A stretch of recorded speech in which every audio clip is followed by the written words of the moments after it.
Bonjour à toutes et à tous et bienvenue dans cet épisode de Man New Business. C'est Christian, votre autre accompagné comme toujours de mon équipe de choc. Salut! Bonjour. Salut tout le monde! Dans l'épisode précédent, nous avons exploré comment les plateformes numériques influencent le monde des entrepreneurs. Aujourd'hui, on plonge dans un autre aspect, tout aussi crucial, la gestion des risques sociaux. On parle de précarité financière, de protection sociale, mais aussi de responsabilité légale. Vous le savez, être autre entrepreneur, c'est souvent un grand saut vers l'inconnu. Mais cette liberté peut aussi s'accompagner de nombreux défis. La précarité financière, par exemple, peut faire basculer un rêve d'indépendance en situation de stress intense. On va voir comment nos invités font face à cela, chacun à sa manière, mais avant tout, place au générique.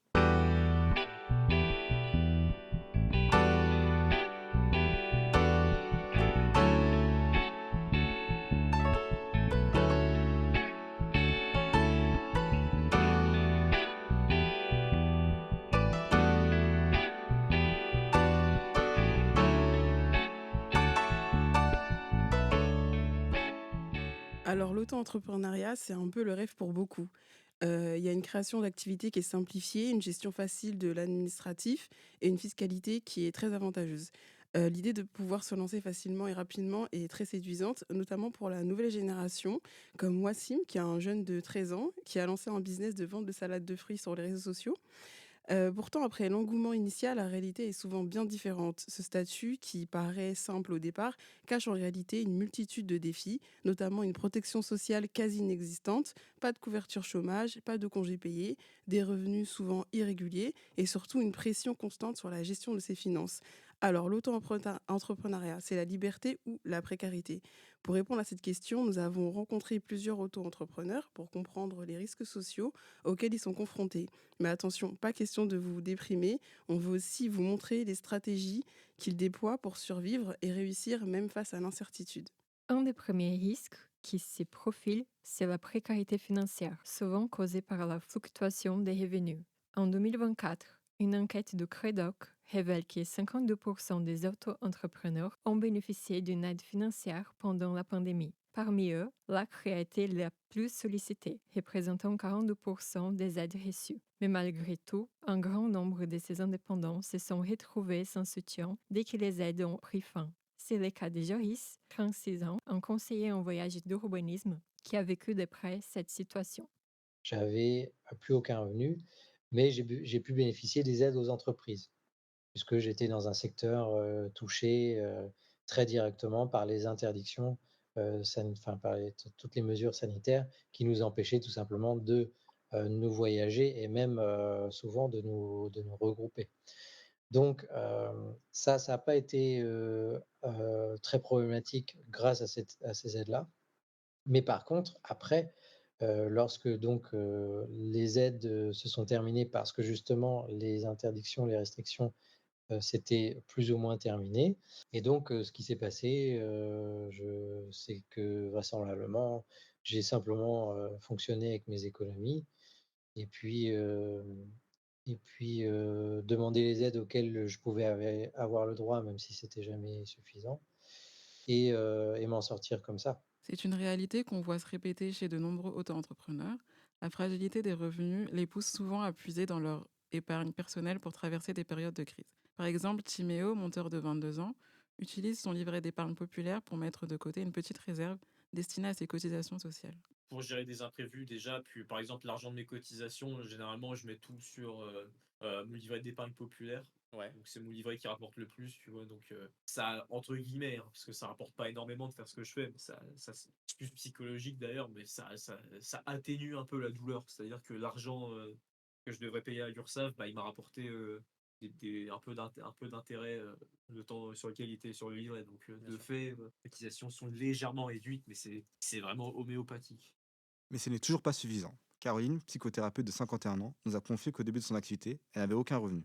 Heureusement, elle avait une réserve d'épargne qu'elle avait constituée au préalable, ce qui lui a permis de traverser les premières années.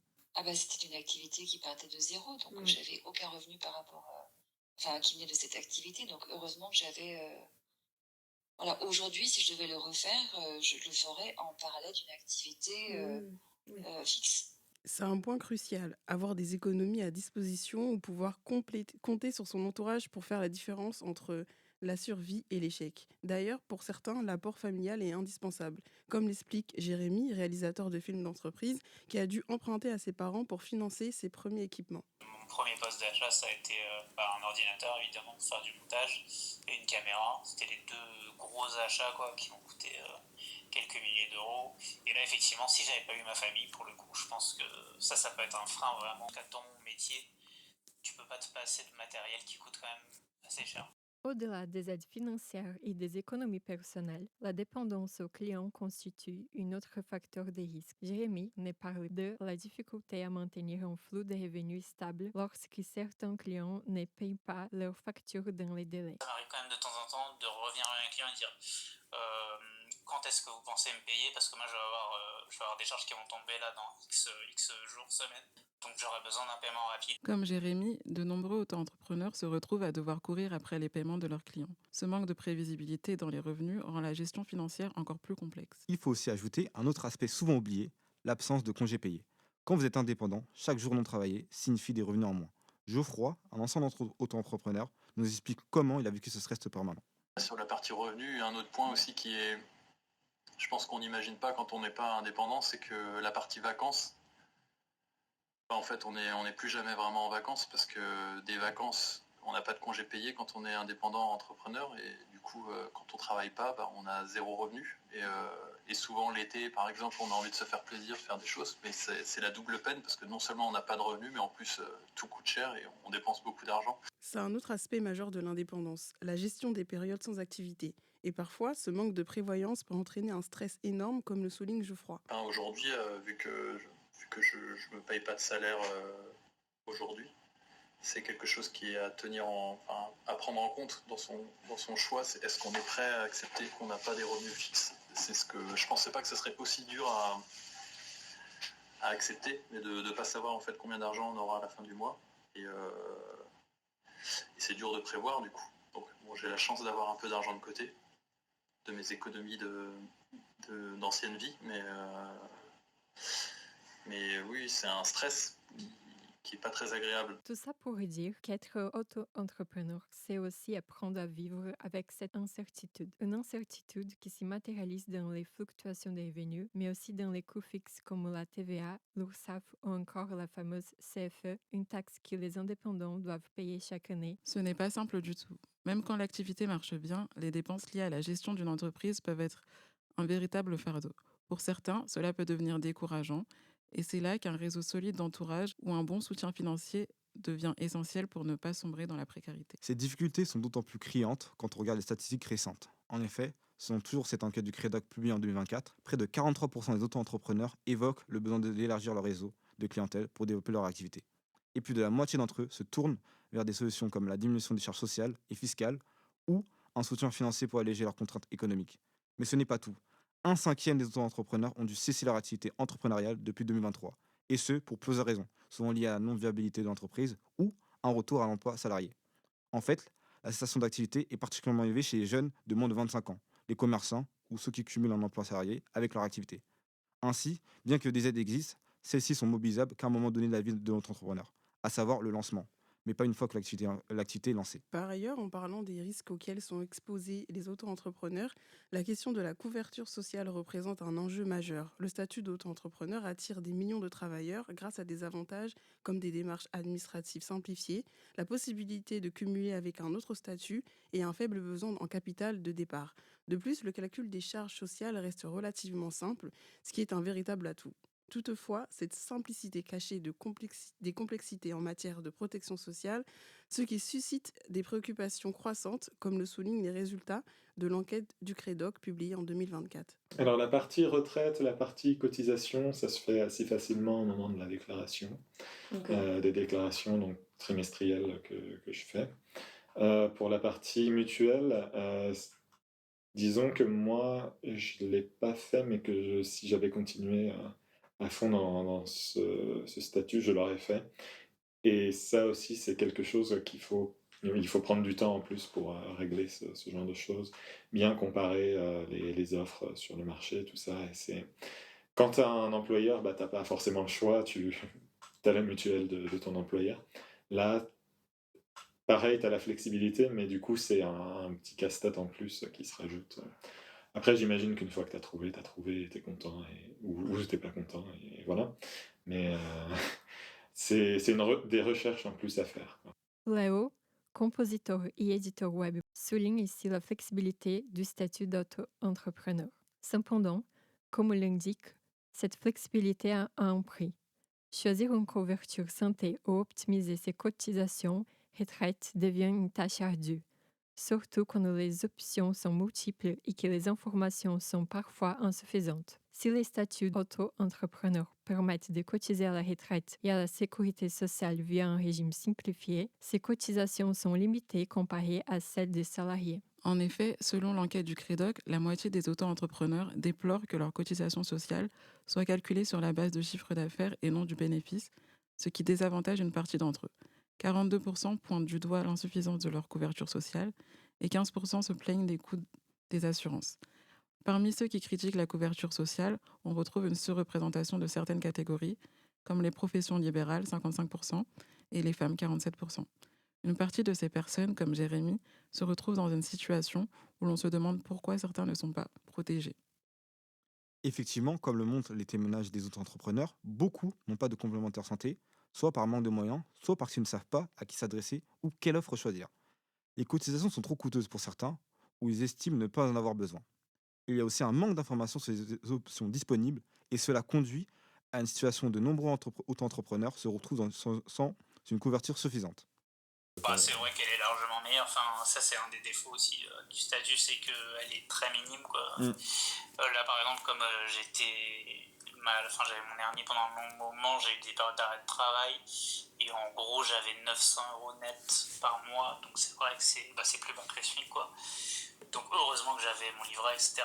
Mais oui, il faut pas. Enfin, en fait, il y a deux solutions. Soit tu t'économises, ce que j'ai fait, soit tu recours avec des mutuelles. De la prévoyance, des choses comme ça, qui te coûtent une certaine somme par mois, mais qui te permettent d'être un peu plus serein, quoi, quand tu as un problème. C'est-à-dire ? Effectivement, moi que je gagne 2000 ou 4000, en fait, je reçois la même chose. C'est quand même un peu bizarre. Enfin, alors qu'un salarié, ça va vraiment dépendre de son salaire, ce qu'il va recevoir, avec bien sûr toujours un plafond, mais il y a quand même une espèce de progressivité qu'on n'a pas ici. Ouais. Et puis surtout, juste que le minimum soit un peu plus haut. Le problème de cette couverture est donc multifacette. Il y a des disparités importantes entre les différents profils d'auto-entrepreneurs. Ceux qui ont un faible chiffre d'affaires bénéficient d'une couverture sociale plus avantageuse, mais ceux dont les chiffres d'affaires est plus élevé sont souvent désavantagés. Les régimes de prévoyance et des mutuelles, par exemple, sont plus adaptés aux petites entreprises, tandis que pour les plus grands chiffres d'affaires, la couverture devient bien moins attractive. Mais alors, qu'est-il de la responsabilité légale d'auto-entrepreneur? Comment se protège-t-il face aux erreurs ou aux litiges dans leurs relations professionnelles? La question de la responsabilité juridique des auto-entrepreneurs est un sujet essentiel et on constate que, contrairement aux salariés, les auto-entrepreneurs n'ont pas un cadre juridique aussi clair. Ils sont responsables de leurs actions et de leur gestion administrative. Prenons l'exemple de Léo, qui souligne un point fondamental concernant la gestion des relations contractuelles. Il nous explique l'importance de bien documenter toutes les communications pour éviter les malentendus. Léo nous dit d'ailleurs: Mon conseil pour éviter ça, c'est de tout mettre par écrit tout de suite. Tu as une conversation au téléphone avec quelqu'un et vous vous mettez d'accord sur quelque chose. Tout de suite après, j'envoie un mail pour dire... donc voilà, juste pour... en récap, donc on s'est bien dit ça. Est-ce que c'était bien? Est-ce que tu es d'accord avec ça? Et puis voilà. Le fait d'avoir une trace écrite permet d'éviter ce genre de situation un peu désagréable. Exactement, mais ce n'est pas toujours aussi simple. Un auto-entrepreneur peut se retrouver dans des situations complexes où il doit gérer seul ses obligations légales, comme le souligne Pascal. Il est important de comprendre le cadre juridique dans lequel on s'engage. Elle explique. Pour être tout à fait honnête, quand je me suis lancée dans l'auto-entrepreneuriat, je n'avais pas du tout conscience de cela, hein, que quand on crée le statut d'auto-entrepreneur, eh bien, en fait, on a le statut d'entreprise individuelle. Et donc, il n'y a pas de différence voilà, en termes de personne morale, mais pareil, en termes de risque financier, c'est pareil. Hein, c'est une entreprise individuelle, il n'y a pas de différence entre le capital de l'entreprise et son propre capital.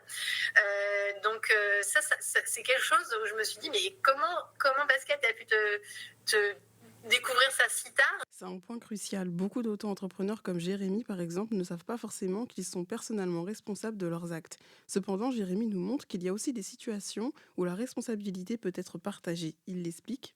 Comme moi je travaille pour des intermédiaires, c'est ces intermédiaires qui prennent cette assurance-là. C'est-à-dire que moi je suis redevable à la boîte de production pour laquelle je travaille, et c'est elle qui est redevable au client final.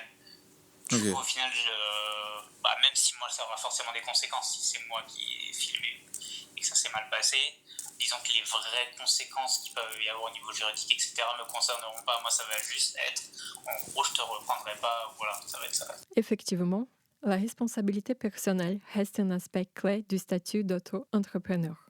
Mais il est important de bien comprendre comment se protéger contre les risques. Par exemple, Geoffroy, qui a bien réfléchi à sa couverture, nous parle de son expérience avec les assurances. Tout ce qui est les assurances qu'on doit prendre en plus et les choses qu'on doit payer en plus, mais ouais, c'est pas très agréable et c'est peut-être là où on pourrait être un peu plus accompagné et pour mieux comprendre tous les abattements qu'on peut potentiellement avoir quand on démarre et tout ça. Donc l'auto-entreprise, c'est censé être un statut simple qui permet de pas avoir de comptable, mais en fait c'est bien quand même peut-être de se faire conseiller au départ d'un comptable pour savoir si c'est le meilleur statut pour soi, parce que c'est pas forcément toujours le meilleur. Donc moi j'ai changé de l'un à l'autre parce que je m'y retrouvais plus avec l'auto-entreprise. Peut-être que je le reprendrai un jour, mais pour l'instant non. Cela nous amène à la question des assurances, en particulier de la responsabilité civile professionnelle. Elles sont cruciales pour éviter de devoir tout gérer seul en cas de litige. Par exemple, Pascal, dans son témoignage, nous explique pourquoi elle a opté pour une couverture multirisque. Il n'y a pas énormément de risques. J'ai quand même pris une assurance multirisque professionnelle et je m'en souviens, l'assureur que j'avais eu au téléphone m'avait dit, mais imaginez que quelqu'un se prenne les fils dans le vidéoprojecteur ou qu'une personne fasse une crise cardiaque parce que vous l'avez trop stressé sur de la comptabilité pendant votre formation. Et je me suis dit, oui, c'est clair, il faut que je sois assurée si je me retrouve devant un tribunal pour un risque comme ça. Donc voilà, je me suis dit, je ne peux pas changer ce statut puisqu'il est le même pour tout le monde et que c'est quand même un statut qui permet de se lancer très facilement, très rapidement. Par contre, je vais essayer de gérer le risque. Donc, en prenant un assureur pour me couvrir sur les risques professionnels, en identifiant bien aussi les flux financiers personnels, des flux financiers professionnels. Donc maintenant, c'est obligatoire. Et c'est bien ce que révèle aussi une enquête de la Fédération des auto-entrepreneurs, selon laquelle 30% des auto-entrepreneurs déclarent ne pas avoir de couverture juridique adaptée à leur activité. Cela prouve que malgré l'importance de cette protection, elle reste souvent négligée. Les statuts d'auto-entrepreneur, tout en offrant une flexibilité, entraînent aussi des responsabilités légales et juridiques importantes. Il est donc impératif de bien gérer ces aspects, notamment en étant rigoureux dans la gestion des contrats et en s'assurant d'une couverture adéquate pour se protéger face aux risques. La responsabilité de l'auto-entrepreneur est donc un point central qu'il ne faut pas négliger, sous peine de se retrouver dans ces situations complexes. Voilà qui clôture notre discussion pour aujourd'hui. Ce que nous avons retenu, c'est que l'auto-entrepreneuriat est un domaine qui offre une belle liberté, mais qui comporte aussi des défis à relever, surtout en matière de responsabilité juridique et de gestion des risques. Il est essentiel pour les auto-entrepreneurs de comprendre les implications légales de leur statut, de bien se protéger et d'être conscients des obligations auxquelles ils sont soumis. Un grand merci à nos invités et à tous les auto-entrepreneurs qui ont partagé leur expérience aujourd'hui, ainsi qu'à vous, nos auditeurs, pour votre écoute fidèle. On espère que cet épisode vous aura éclairé. Et bien sûr, un immense merci à mes collègues. C'était Manu Business avec Christian, Aïcha, Océane et Hélène. À très bientôt et prenez soin de vous.